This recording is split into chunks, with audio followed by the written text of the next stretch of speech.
मनसो निग्रहायत्तम् अभयं सर्वयोगिनां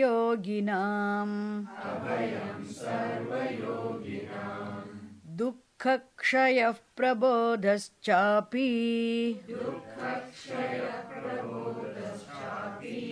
अक्षया शान्तिरेव च.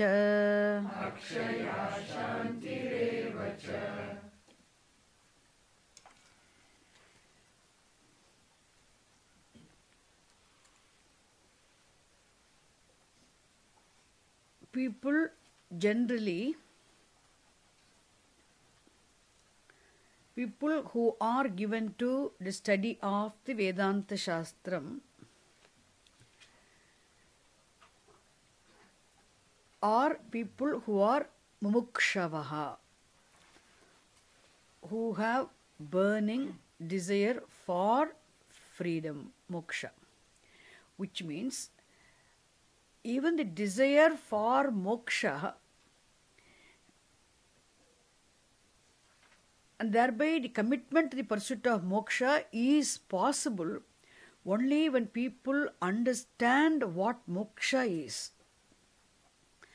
When they understand that moksha, the freedom, in fact, is the discovery of freedom which is already there. Now, freedom from the desire for freedom. Freedom from the desire for freedom is in fact the discovery of the freedom which is already there, and that is a choiceless end. When people understand that, then, and that discovery of freedom, which is a choiceless end, happens to be what now? In the form of the discovery of the very truth. The discovery of the truth is in fact a discovery of the very truth of I, the truth of one's own self. When people discover this fact of the discovery of the truth of one's own self, being the discovery of the truth of the whole and being the discovery of the very freedom which is already there, and they become committed to this pursuit of knowledge. So as a mumukshu, then a person also is what? Jignasuhu. When they're given to the pursuit of knowledge, what they should be doing, definitely they study the Shastram.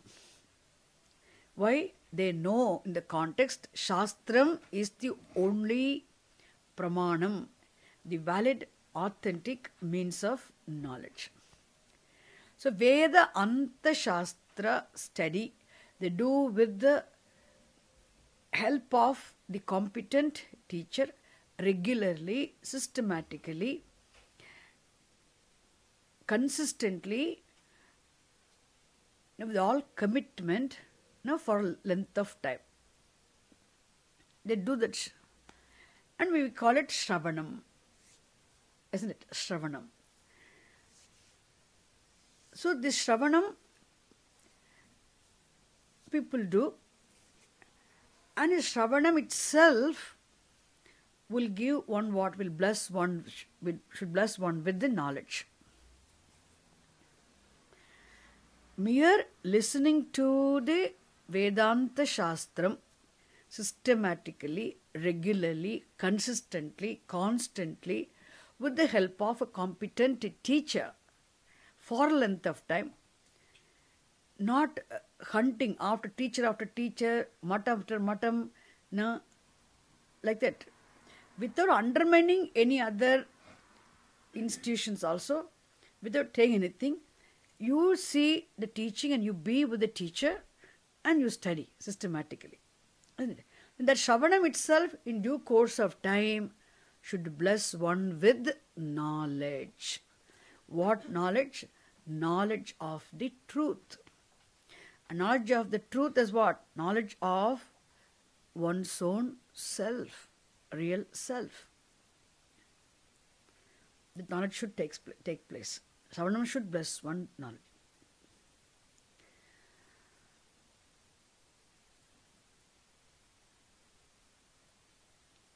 And that knowledge, when that knowledge takes place,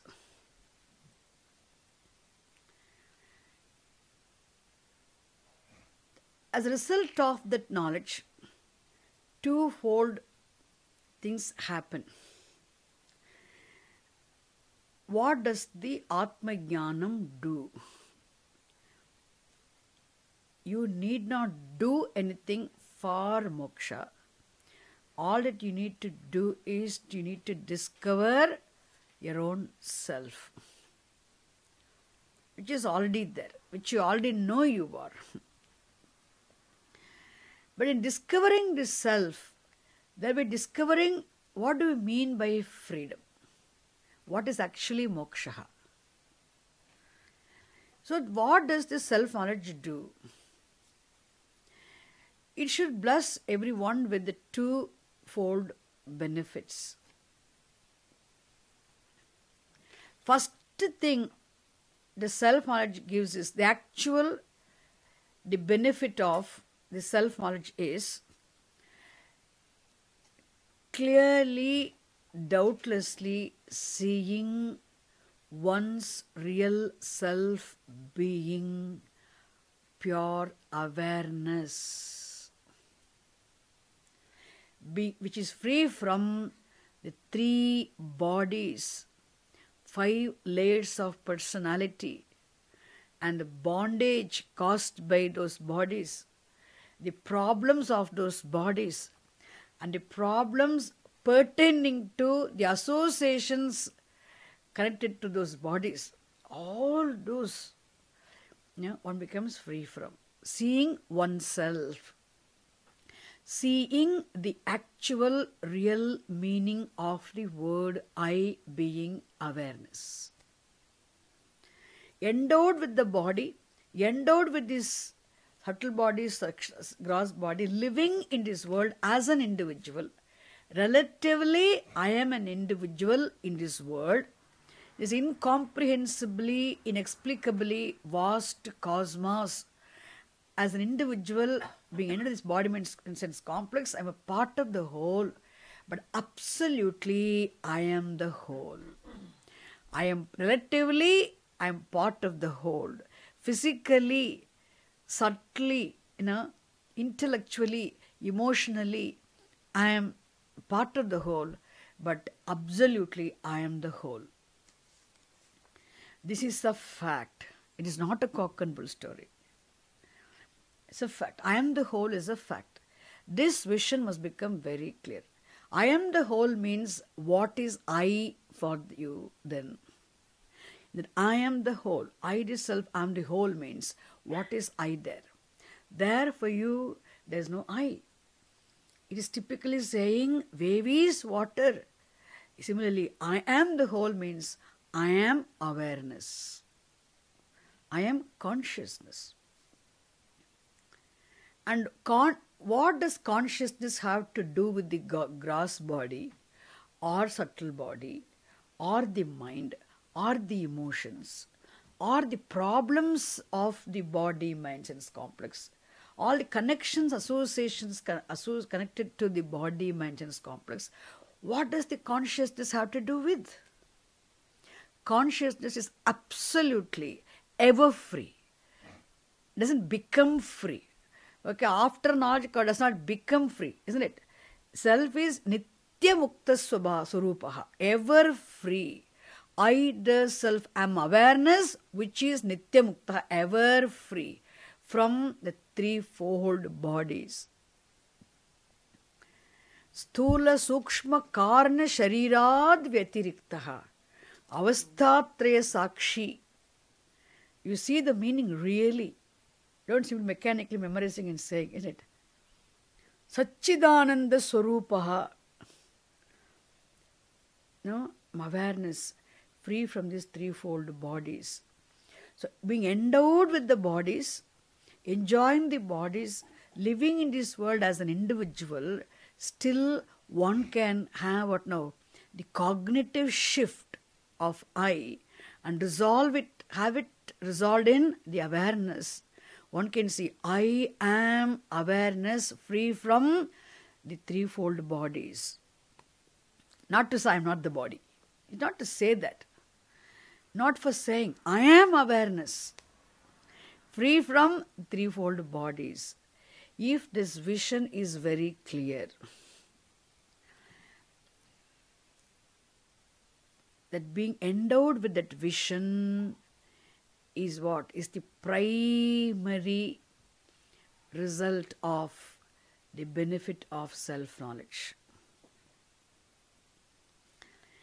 So I am free from the bodies and the samsara, the bondage caused by those bodies, connected to those bodies, the limitations, the problems pertaining to those bodies. Being endowed with the clear vision of the self, the meaning of the I being pure awareness, which is free from these bodies, is what now? Videha muktihi. Videha means what now? Vigataha dehaha yasmat. Even while living, you are free from the bodies. Physically, you have the body. Cognitively, you are free.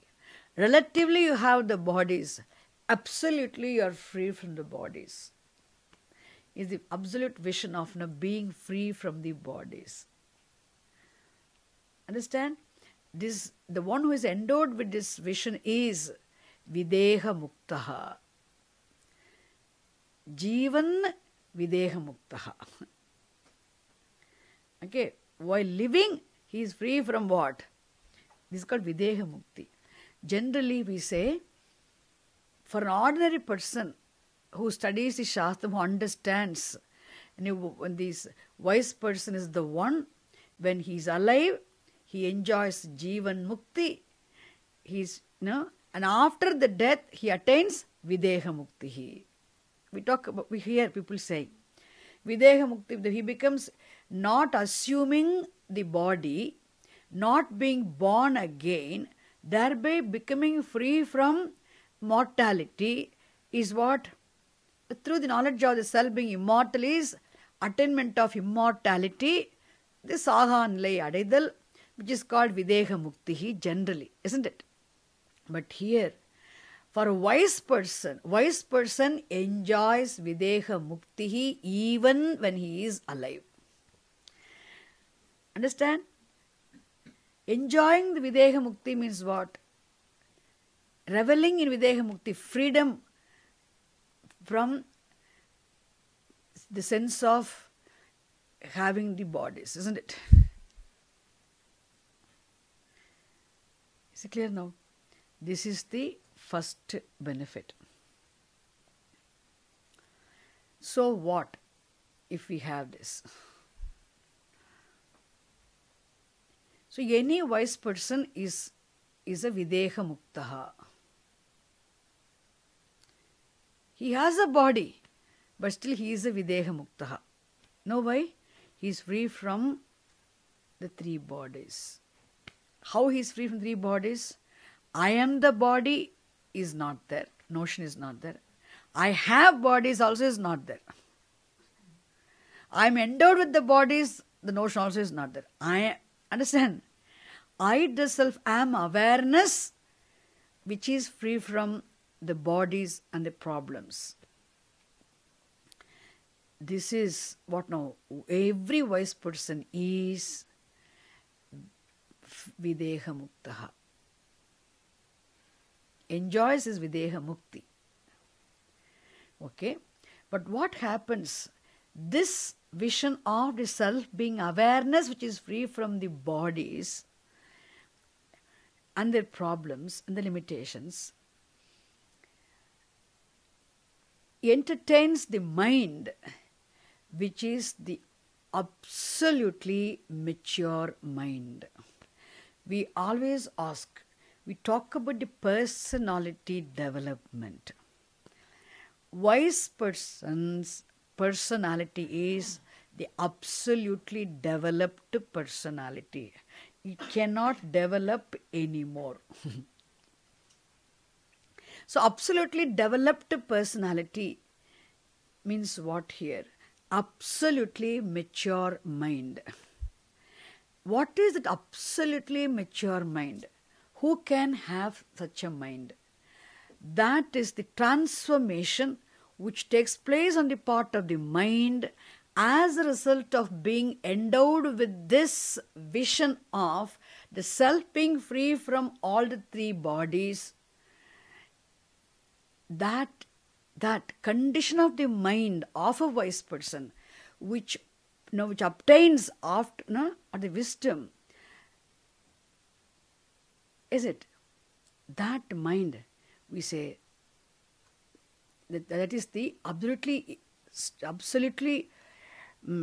mature mind is the absolutely strong mind, evolved mind.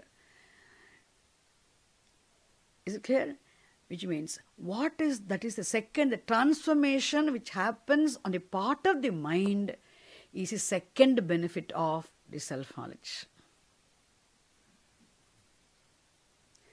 Without any effort, naturally, the mind which entertains this knowledge, clear, doubt-free, assimilated vision of the self-being awareness, which is free from the three bodies and the problems associated with the bodies, that person, that mind, naturally their raga dveshas resolve.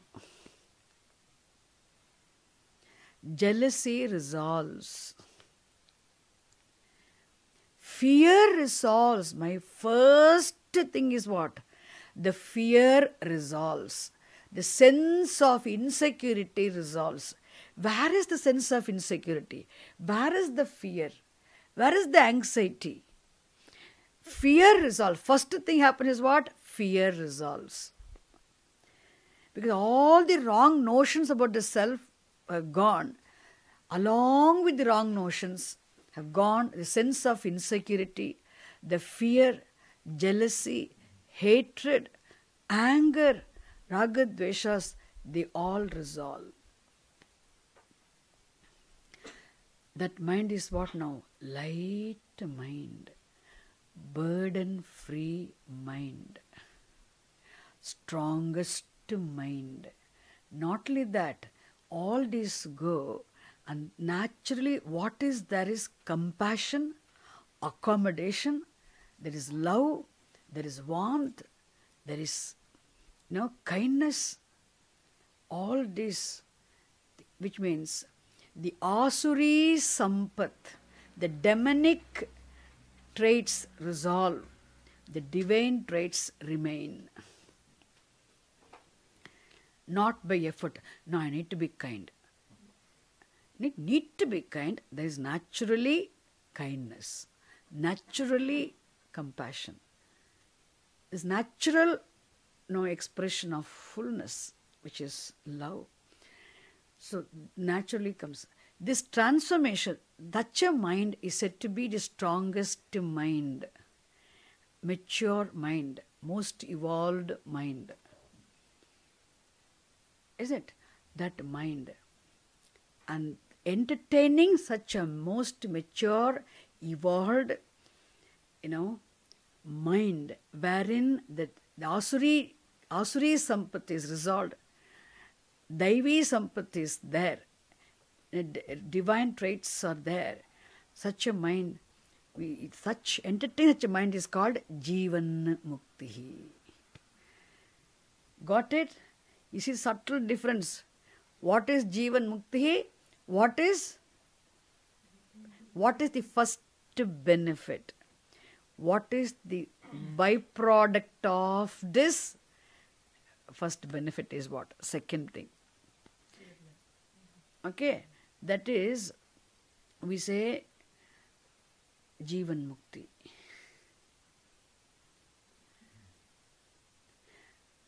Because who becomes free from fear? Consciousness? Tell me. That is why the mind, isn't it? In fact, all those people who seek freedom, even though the second benefit of transformation, the cognitive, because the vision gives one a perspective change. The cognitive change is as a result of cognition of the self. The change that happens, transformation that happens on the part of the mind is a cognitive transformation, isn't it? Is actually Jivan Mukti, which is actually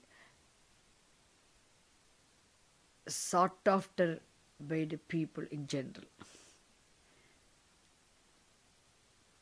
I'm free from three bodies. People are not interested in first knowledge, actually speaking.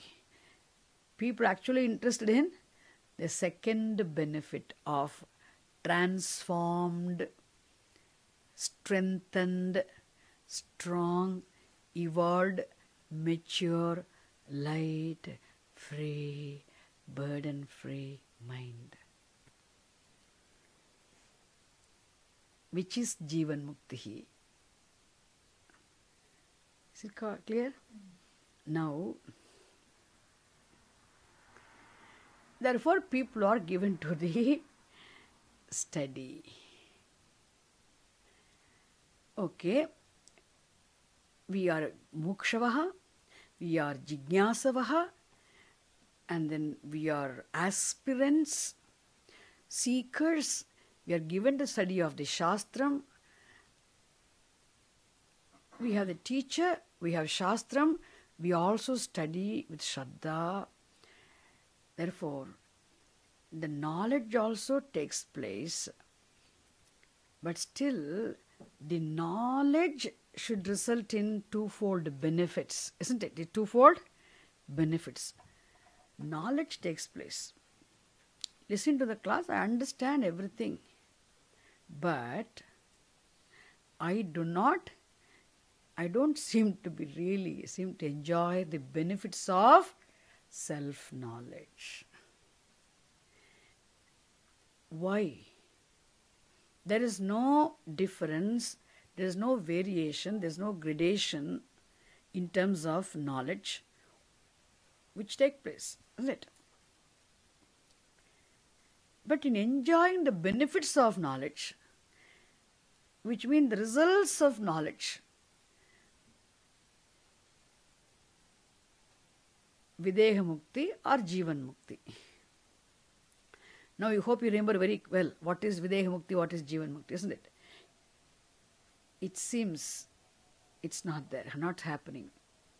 Not for all. There is difference.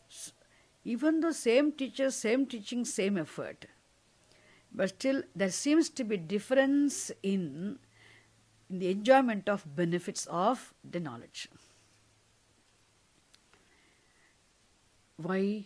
Because, and here the teacher wants to remind us, if there is problem in enjoying the benefits of the self-knowledge, in spite of the appropriate efforts of listening to the Shastram, in spite of having the knowledge also, means, he says, what has to be looked into is our preparation, mental preparation, in terms of qualification for this knowledge, in terms of sadhana chatushtaya sampattihi. The degree of sadhana chatushtaya sampattihi, the fourfold qualifications, vary from person to person or varies among the students. Therefore, the enjoyment of benefit also what? Of knowledge also varies. Is it clear? Therefore, the teacher wants to, in this context, he's going to talk about, before he enters into the contemplation topic, and he wants to introduce this teaching clearly. the Nididhyasanam. The reason is why it is.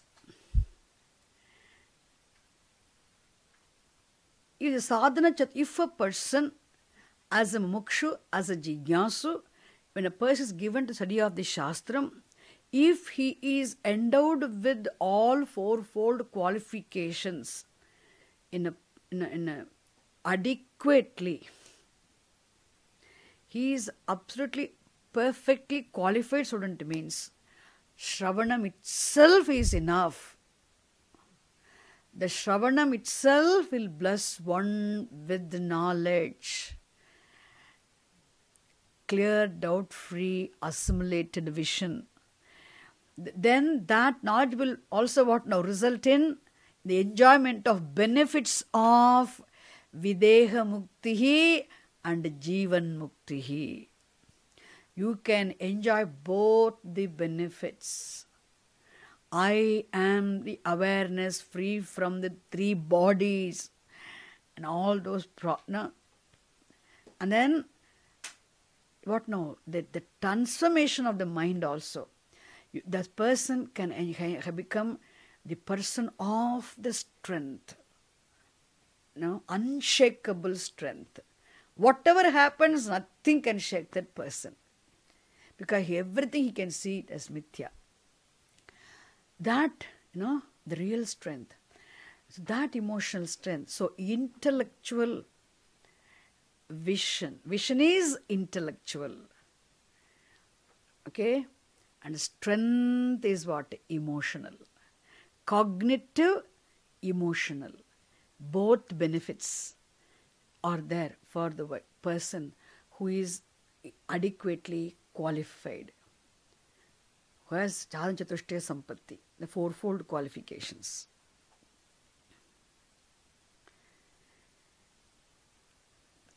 Okay? But if there are some people, suppose the qualifications are not at all there, the person is not at all qualified, then the very knowledge will not take place. Therefore, the twofold benefits are also not possible. The person is endowed with fourfold qualifications to a certain degree, some not adequately, but has some qualification, means knowledge can take place. Okay, so for the adequately unqualified, inadequately qualified, okay, for an unqualified person, knowledge does not take place. Benefits of knowledge also are not possible. For inadequately qualified person, knowledge takes place, but benefits are not there.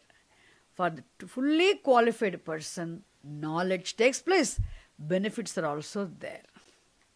So these three types of students are there, and Gaudapada Acharya, hope you remember now, in the 16th Karika of the same chapter, he said the three types of adhikarinaha.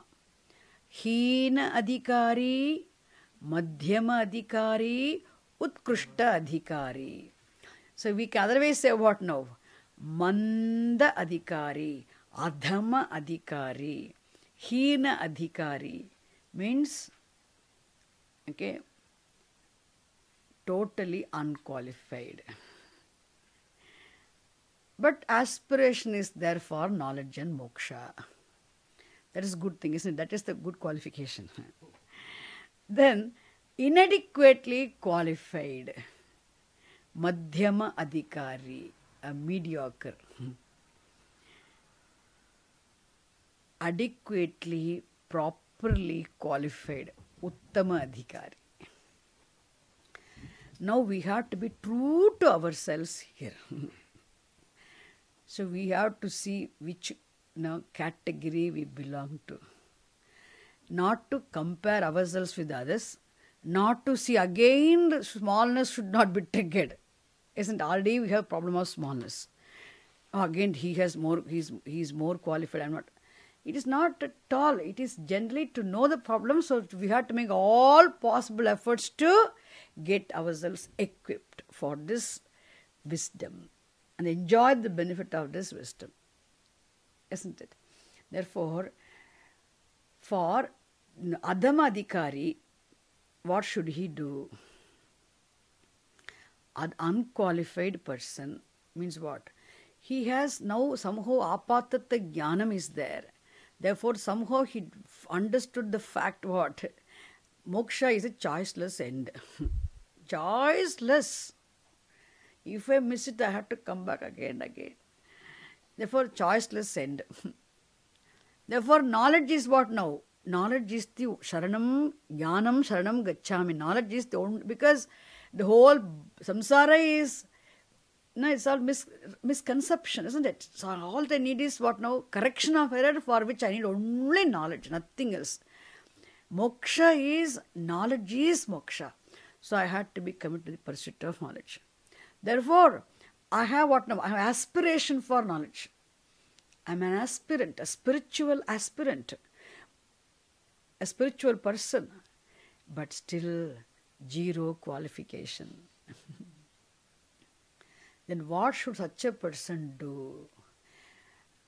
I tell you, Veda teaches the beautiful way of life. Rajamargamu. What is it, Rajamargamu?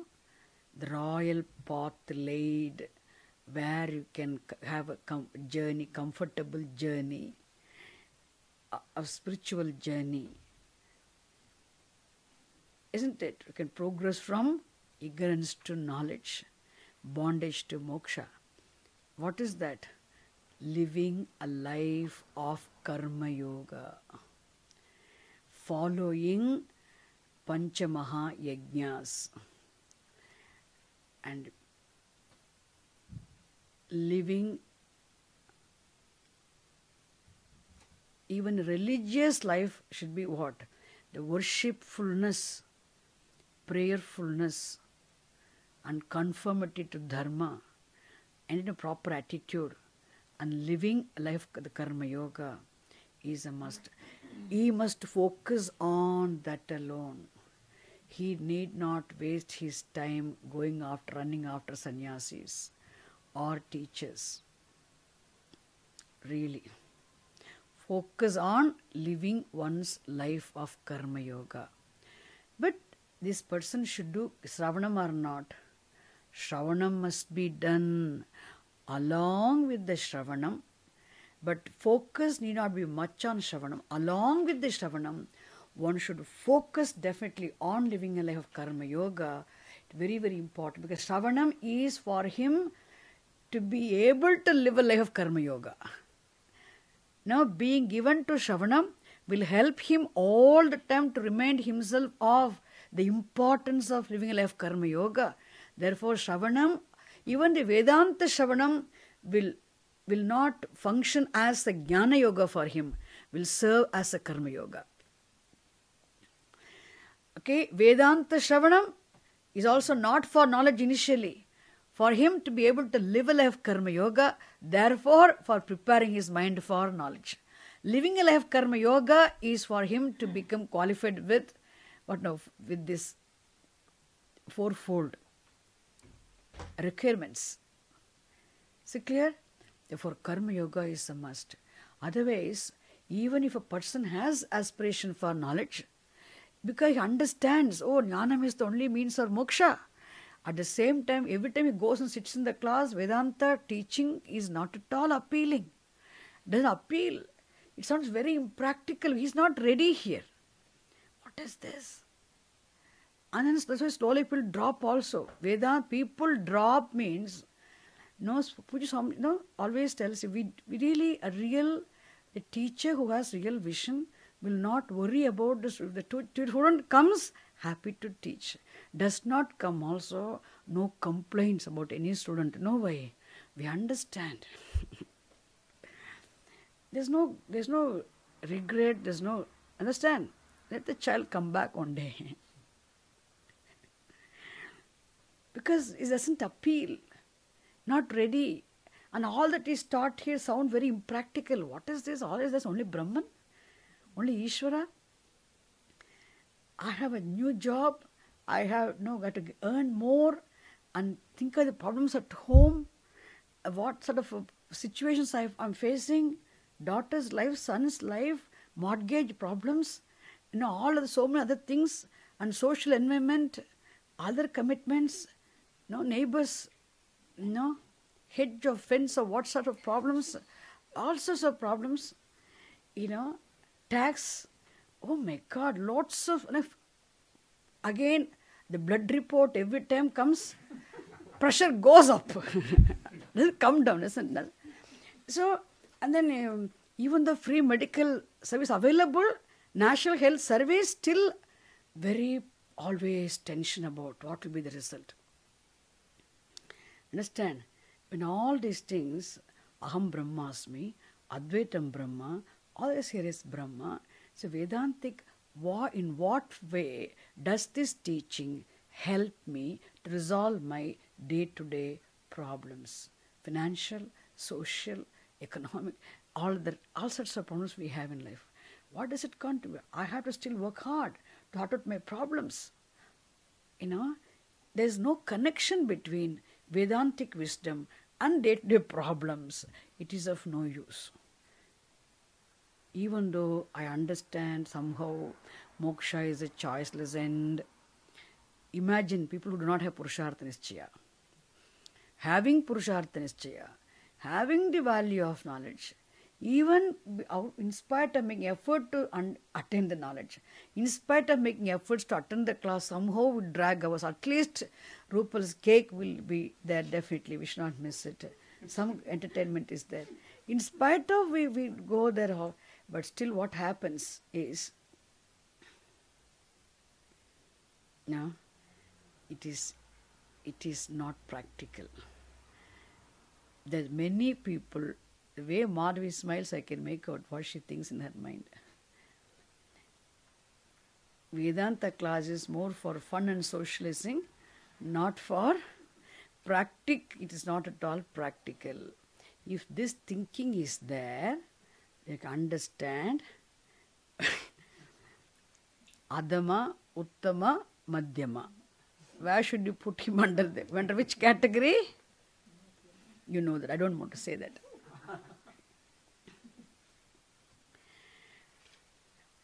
No. I know I'm not qualified, but but still, what should I do now?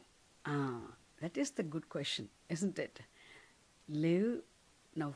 Listen to the Shastram, but let the focus be on. All your efforts must be on living a life of Karma Yoga. Seek Bhagavan's grace to become qualified. Avan Arulal, Avan Talpatri. Isn't it? You have to get it. That's how, in fact, the living a life Karma Yoga implies filling your life with the Bhagavan's grace, isn't it? By commitment to live a life Dharma with all your worship, through worshipfulness, prayerfulness, and proper attitude. Karma Yoga.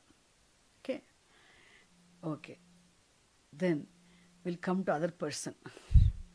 We are not talking about now Mananam or Nididhyasanam.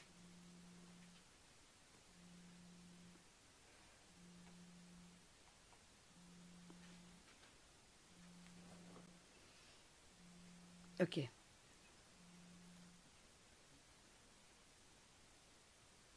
What about the Madhyama Adhikari?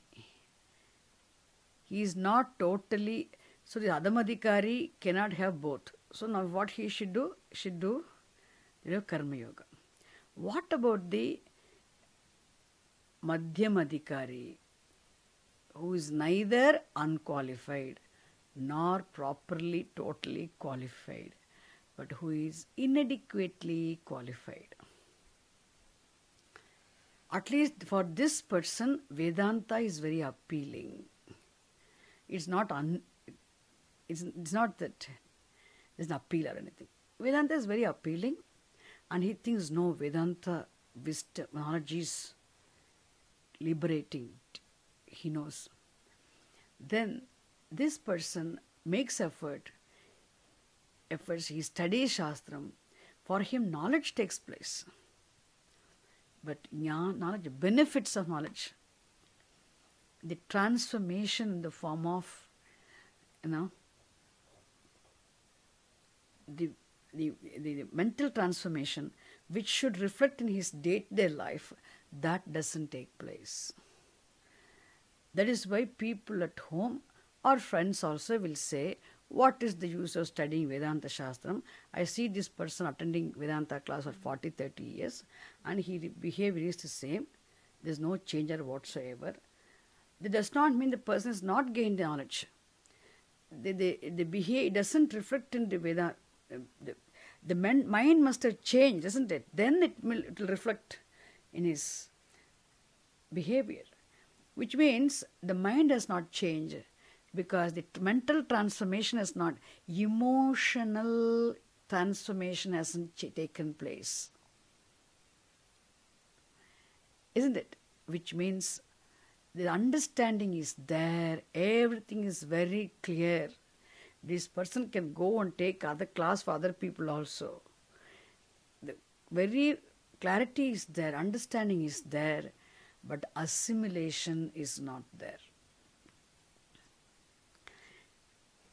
Isn't it? Ascertainment is not there. Assimilation, ascertainment means what? That must be ever remembered, unforgettable, clear vision, which has really penetrated and percolated and become part and parcel of you.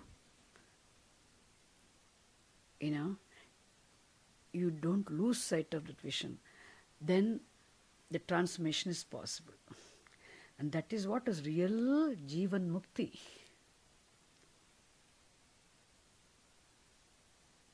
So Videha Mukti is there, means then Jivan Mukti will be there. I am not the body, I am very clear. But still what? I have all the problems. Means what? For such a person alone, Nididhyasanam is introduced. Is it clear? So we don't need to worry about Uttamadhikari. Uttamadhikari, for whether Uttamadhikari, Madhyamadhikari, Mandadhikari, Shravanam, Mananam, Shravanam is inevitable. Without Shravanam, knowledge is impossible. After Shravanam, knowledge is not effective, then Nididhyasanam is recommended. Mananam and Mananam, Nididhyasanam is recommended. What if I do? I am qualified for knowledge, but without Shravanam, can I go straight away to Nididhyasanam? Nididhyasanam is meditation. Which means Nididhyasanam will not give you knowledge. Nididhyasanam is not for knowledge. Nididhyasanam is not for moksha. Now, Shravanam alone will give you knowledge. Nididhyasanam is only for ascertainment, assimilation. Not for assimilation means you must have, assimilation means what? You must have eaten food, then you can assimilate, isn't it? Starving for many days, let me assimilate means what does it mean? You already your tummy is making lots of noise. Why? You've been starving, no food, and you say, I need to assimilate. Hey, first of all, you must have eaten, then wait for the assimilation, isn't it? For appeasing your hunger, you must eat or assimilate. Eat, isn't it? Therefore, that's similarly, for jnanam, you need only shravanam, shravanam, shravanam, shravanameva kuryat. Listening is a must. Don't worry about nididhyasanam. Okay? Listening is for knowledge. If the knowledge is not effective, then understand it is not assimilated, then nididhyasanam. Uttama adhikari, if you are Uttama adhikari, you don't need to worry about anything. Be given to Shravanam. Shravanam will bless you with what it needs to bless you with. Shravanam will bless you with both knowledge and the benefits of knowledge. For Uttama adhikari. Don't worry. Otherwise, nididhyasanam. Is it clear now? Therefore, nididhyasanam is for a madhyama adhikari. Which means you can understand we hardly find uttama adhikaris. There are some uttama adhikaris. Okay, mostly very difficult. But you don't need to work hard to find adhama adhikaris. And the whole world, most of them are people, even they don't even know what are they living this life for. Work, earn, enjoy pleasures. That's for them. Artha kamas are the ends. People are also there. Anyway, I'm not saying they're all bad people or wrong people. Okay, they may be ethical, they may be religious, they may not, but still they're not spiritual. Anyway, so here, this is what we need to understand here. So with this understanding alone, we have to start here. Is it clear now? I think I made it very clear. Have I?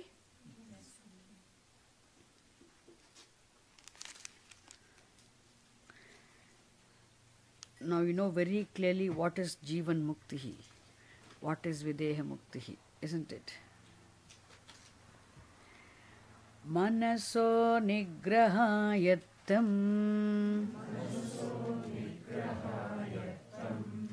abhayam sarvayoginam dukkakshayah prabodaschapi akshaya shantirevacha.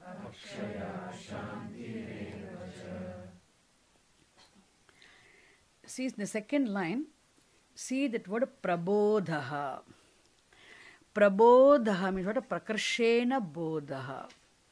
The clear, assimilated, doubt-free vision of the self being the only pure consciousness, the only secondless, non-dual reality.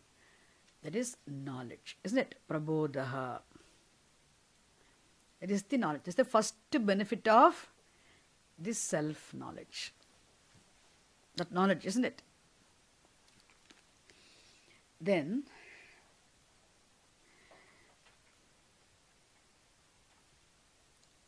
the second benefit, isn't it?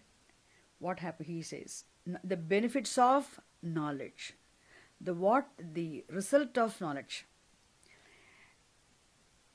The transformation which takes place on the part of the mind as a result of knowledge.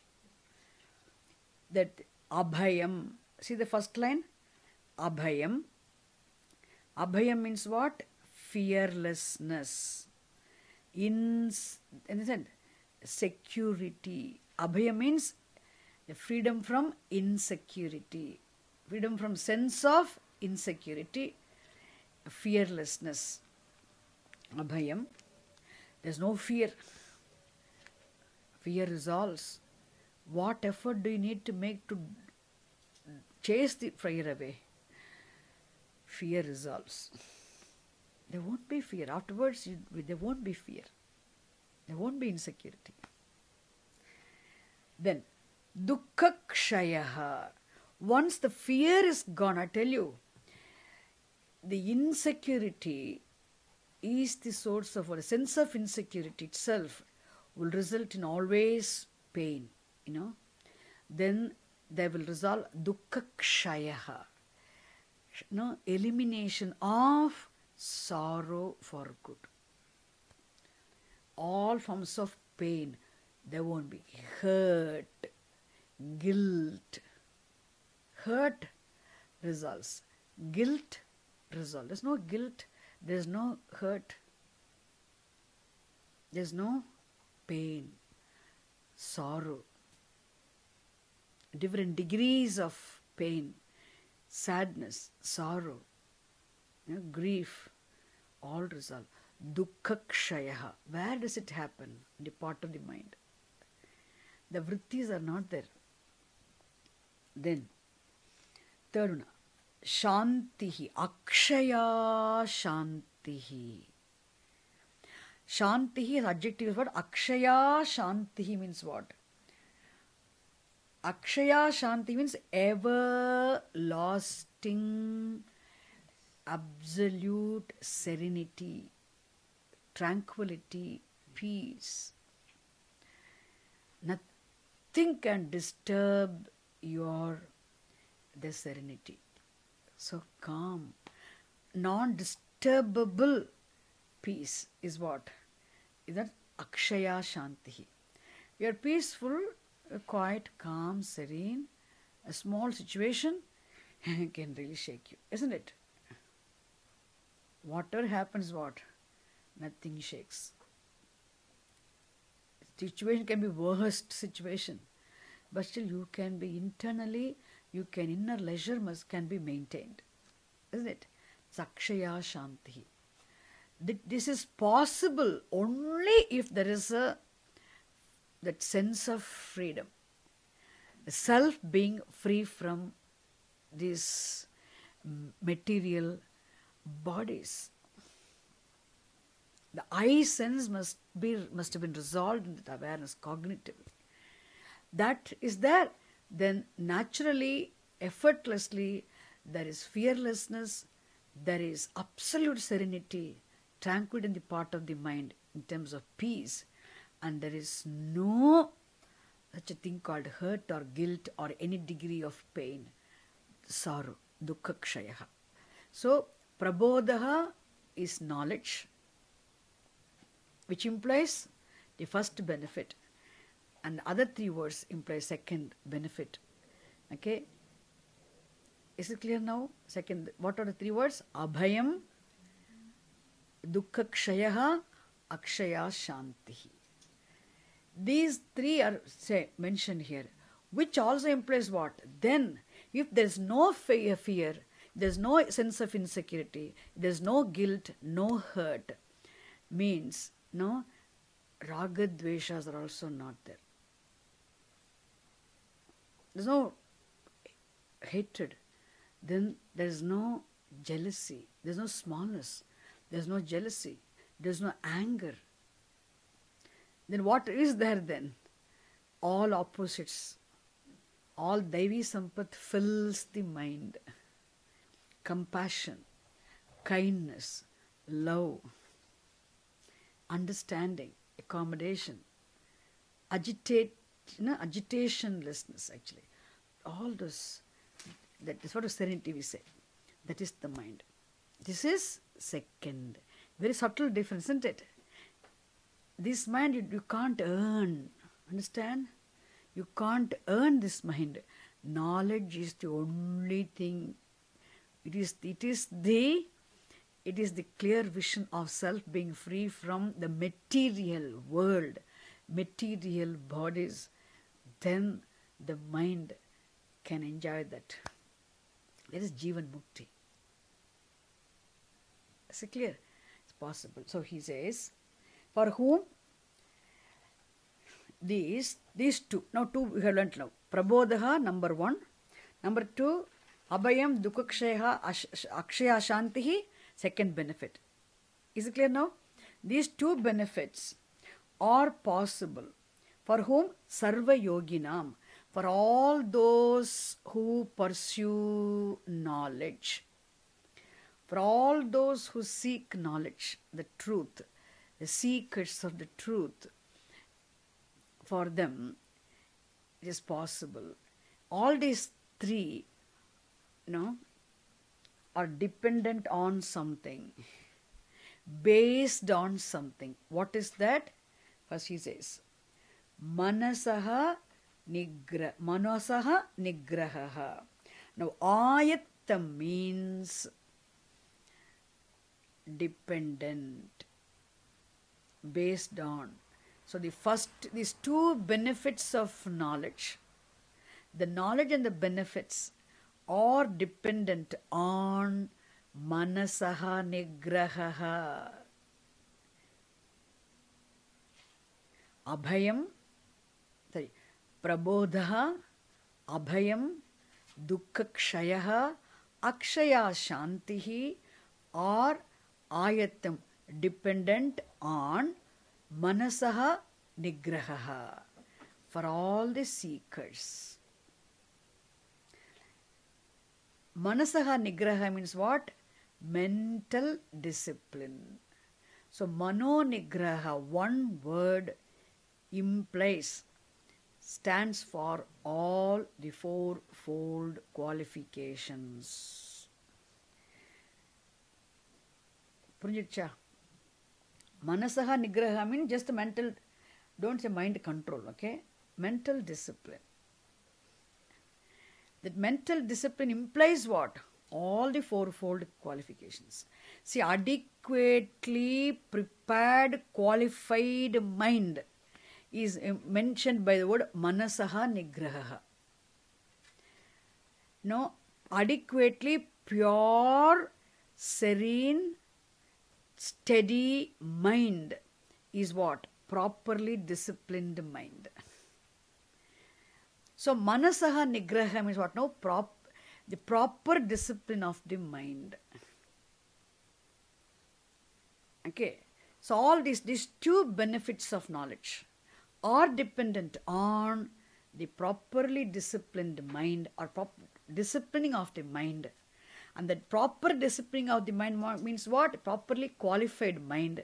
The qualified mind means what? Adequately pure and steady mind, and which implies being endowed with all the fourfold qualifications. Gaudapada Acharya ji mentions only one word, manasaha nigraha. You should take it, you should underline, you should say what now? Manasaha nigraha of this karika is equivalent to sadhana chatushtaya sampattihi. There again, nitya anitya vastu vivekaha, you, okay? Vairagyam is okay. And then mukshutvam, of course, that you have. But third one, shamaha, damaha, uparamaha, titiksha, shraddha, samadhanam. Now, shamadhi shatka sampattihi. That how can you, that you have to, Swami says, fake it and make it, which means no way. Live a life of karma yoga. How to have manasaha nigraha? Don't worry about nididhyasanam. Don't worry about mananam. You listen. Be given to shravanam, but focus not on shravanam. What now? What? Only on living a life of karma yoga. You have to prepare oneself. So he strictly says, Acharya ji, come on, what is this? Dukkha kshaya, very easy to have the mind. Freedom from sorrow. The sorrow will resolve for good. Akshaya shantihi, non-disturbable serenity, tranquility will be very easy to accomplish. Then what about that? Abhayam, fearlessness. My God, the sense of insecurity will resolve for good. But what you need to have? Prabodha first. What is prabodha? Clear vision of the self being pure awareness which is free from the material world and the material bodies and the problems, limitations pertaining to the material forms.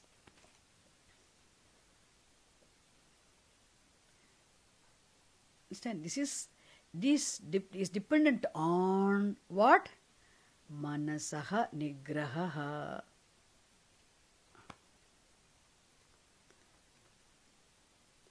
Don't complain. Don't think teaching is not effective. Understand? How can the teaching not be effective? Manasaha nigraha. Then every day in your prayer also pray to Bhagavan to be able to live a life of Karma Yoga. This is what?